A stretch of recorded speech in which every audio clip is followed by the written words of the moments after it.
every truth has a consequence. And the reality of that is that we must deal with the facts of our lives. I cannot refuse the decisions that I have made in the past that were true, and neither can you, and neither can this world. And the most critical of all those decisions, even beyond mutilating nature itself, which is horrendous, the most dangerous, most deadly, most everything bad that a humanity could ever do, the greatest abomination that could ever be, is the idea that we can bring the same fire here as us on the sun. You can Google that if you want, same fire as the sun or fusion or whatever it is. But there are roughly 50 different experiments going on, trillions of dollars spent, people trying to create the same fire here as is on the sun, because they believe that it's safe. They believe that they're God and they can do whatever they want to without any consequences. But of course, truth says no, and truth will always win. So we have to, convince them. Courts told me that you can't question the university. They're the expert. They're God. They know what they're doing. We have no say. So the end result of that was that there's just, at a point, there's just no purpose in trying. However, the fact is, bringing the same fire here as is on the sun results in the same fire as is on the sun. It is an atomic fire. It's nothing less. Nothing else would create that fire. Nothing else can create that energy. Nothing else can last that long. It is burning atoms. And they want to start that here, claiming that there's not enough gravity here to sustain the fire, so they don't have to worry. That's their plan. That's their gamble. That's the reality of what they do.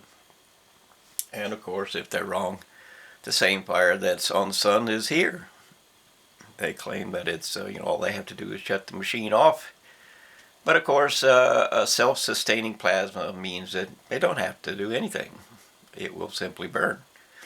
And they claim that the sun has million-mile-long flames. And they claim that they've measured solar flares, which is just an increased amount of fuel being burned, that they're 12 million miles long. And they claim a small amount of, a small percentage more at their supposed power plants, but the science says it's 4 million times more. And 4 million times more means that a candle flame would suddenly be 62 miles high. So think about that for just a moment. Think about whether you want to gamble your entire world on your former school classmates and their delusion that they can play God, and their decision that this is my job, this is what I do. If I lose this job, then I'm broken and thrown out on the street. And then understand that it's more than a simple thing that we're discussing here.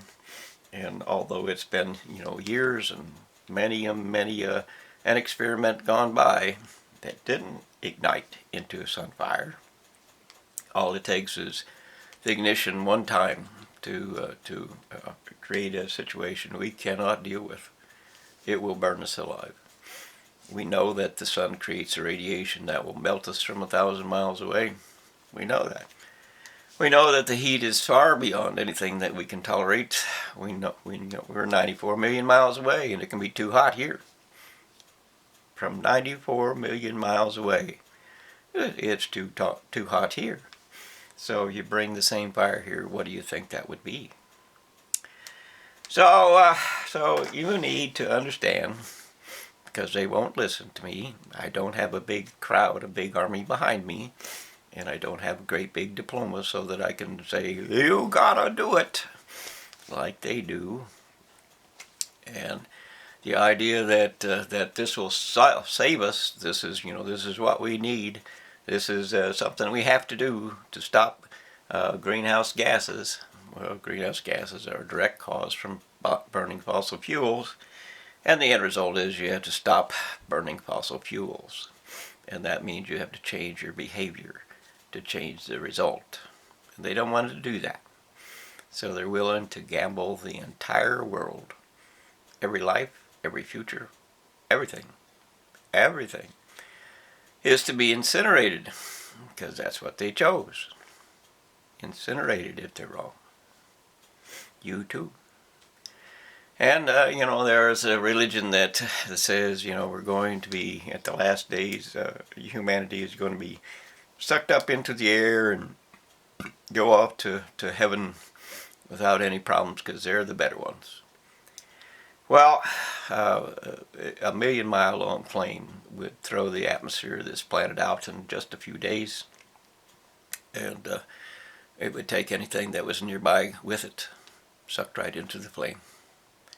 Because on the sun, it burns the atoms that are bound together as rocks. And it burns the atoms that are bound together as rocks because the heat is so intense as to break the rocks apart. And the more they break apart, the more they break apart, the more they break apart from all that intense heat and that chaos of battering rams of energy, the more they create the fire. So that's, your scientists say, your former classmates say that it's all made, the sun's made with gravitons, which they claim is an element that doesn't exist. They can't prove it. They use CERN to say, well, we proved it now, but it's just on a computer, or more correctly, on a computer screen. It has no bearing at all. No reality at all.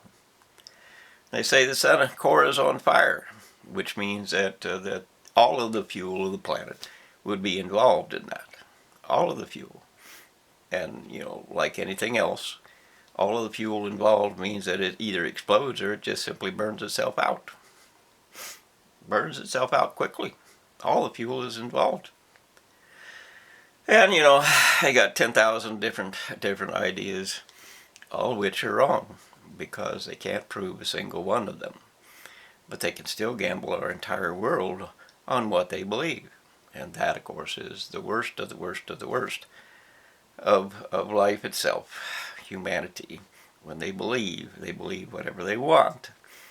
And whatever they want is whatever they believe. Doesn't matter if it's true or not. They just believe it. Because they want to. So we're going to try to explain a little bit here what the sun actually is, or what is physically going on. So you have at least some concept of reality. So here we have the sun. Okay, here's the sun.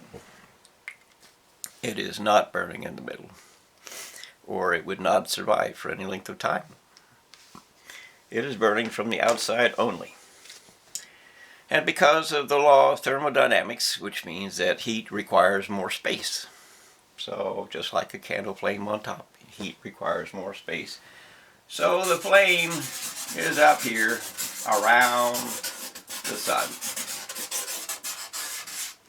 And since it's a sphere, it's around, the whole thing is engaged. And we have a completely separated area from fire to the planet, or to the rock that's underneath, which is called the sun. So, as it gets hotter, as more fuel is consumed or brought into the flame gets a little bigger. And there's an 11-year cycle by, so say, scientists, of hotter and colder. So as the sun sucks in more fuel, it grows bigger, and as it grows bigger, it gets hotter, and it needs more space. So the distance between the rock and the actual fire grows. As it grows a little bit farther and a little bit farther, the end result is that it cools down. And so at the end of the 11-year cycle, it sinks back in because it's cooler fire now. And as it sinks back in, it starts to pick up more fuel, and so it starts to grow a little bit bigger and bigger and bigger, and it grows out. That's the 11-year cycle. It simply works with thermodynamics. That's all it is. So, and of course, a solar flare means that some portion of this rock was easier to get, and it sucked that into it, and it created that fire, and the flames shot out from there. Just more fuel to the fire. That's all a solar flare is. And of course, that means that the rock had to give way and get sucked into it. So now I have at least a partial idea. So then we go to a supernova, which is an exploding sun. At some point, the rock gets small enough that it cannot cool itself. All the fuel is involved then, and when it does that, when it releases more fuel into the fire, and the fire grows bigger. So a supernova means that there's a lot more fuel involved. So there's a lot more heat involved. So the sun gets 2 or 3 times bigger, and it releases that much more heat. So here we go, even bigger. So at some point along the way, the planet will overheat itself. The rock will overheat. It will not be able to sustain a balance. It will lose its conductivity, you might say. So the things that are inside of it begin to explode and grow apart, and this more fuel even is added to it, and that means that it actually blows up. So this rock in here blows up, and it blows up where it's the hottest first, and the hottest means that it blows the outside up. Now every action has a reaction, so to push out, which means that it's pushing out the mass that becomes an atom, it has to push in. So when it pushes in, and since it's a sphere, it all pushes into the center. If it does it just right, if everything is just right, it creates a black hole, because all of that pressure is focused into the center. And that causes the center to want to expand. It's now overheated, it's now exploding. And so if the rock is big enough, it cannot get out. So we have an exploding center here. And it can't get out because there's just too much mass in the way. Nonetheless, it's exploding. It has to do something with that energy. And that means that the energy that would go out is otherwise turned back in. So in other words, trying to get out doesn't work. So it has to turn around and go back in. So, and that creates dark matter, or a black hole, because all the space is removed. And when all the space is removed, it cannot, anything left in there can't move around. So we have a black hole here, and then as this moves out, it leaves the black hole behind. And as that black hole gathers more and more and more mass to it, that it sucks it in because it has negative energy, or it's a neutron. So as it does that, all the space is removed. But it collects mass anyway to it, because that's what it does. Let's just leave it as that's what it does. And the end result of that, when it gets big enough, it becomes a pulsar. Because as more and more and more mass is focused onto the outside and distributed around the outside, it's like squeezing a band, like putting rubber bands around a watermelon. It is going to have an effect on the center core. And the center core of a black hole will be, in fact, a crevice, that comes across and releases some of that energy, because everything that impacts it has to go somewhere, and if it vibrates to the point where it must go somewhere, it will form a crevice, and a pulsar will begin. A pulsar means that the negative energy, or a neutron, is ejected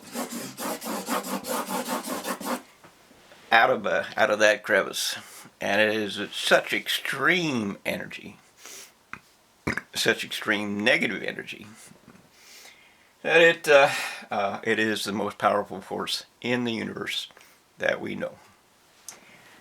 And when that pulsar spews out a band of neutron that hits the dust of a supernova, same one or a different one or wherever it was, when it hits the dust, it encloses that proton with a neutron and creates the atom. That's how an atom is formed. And that's how the universe actually works with time. When we balance the atom, when we balance a proton with a neutron or a proton with kinetic energy going out, and we balance that with negative energy going in, then we have time in suspension. Or in other words, this actually wraps it and creates all the chemicals that we know by how it wraps and what the actual spherical dimensions of the proton mass to be wrapped are.